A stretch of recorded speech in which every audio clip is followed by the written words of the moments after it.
Berikut ini adalah sel, unit dasar dari semua jaringan hidup. Dalam kebanyakan sel manusia, ada struktur yang disebut nukleus. Inti berisi gen-gen. Pada manusia, gen dibagi antara 23 pasang kromosom. Setiap kromosom mengandung untayan panjang DNA, tersusun erat di sekeliling protein yang disebut histon. Dalam DNA adalah bagian yang disebut gen. Gen-gen ini berisi petunjuk untuk membuat protein.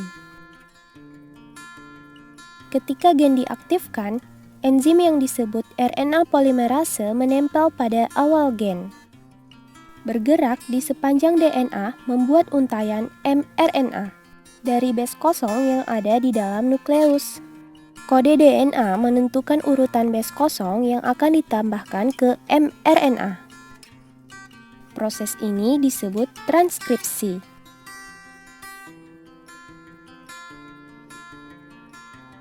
Sebelum mRNA dapat digunakan sebagai template untuk produksi protein, perlu diproses.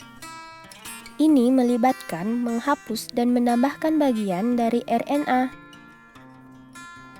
mRNA kemudian bergerak keluar dari inti menuju sitoplasma.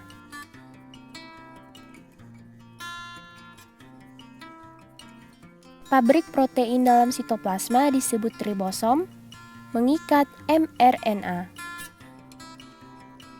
Ribosom membaca kode mRNA untuk menghasilkan rantai terdiri dari asam amino. Ada 20 jenis asam amino. Molekul RNA transfer membawa asam amino ke ribosom. Ketiga base penyusun mRNA dibaca sekaligus. Ketika ketiga base dibaca, sebuah RNA transfer memberikan asam amino yang sesuai. Hasilnya ditambahkan membentuk rantai dari asam amino.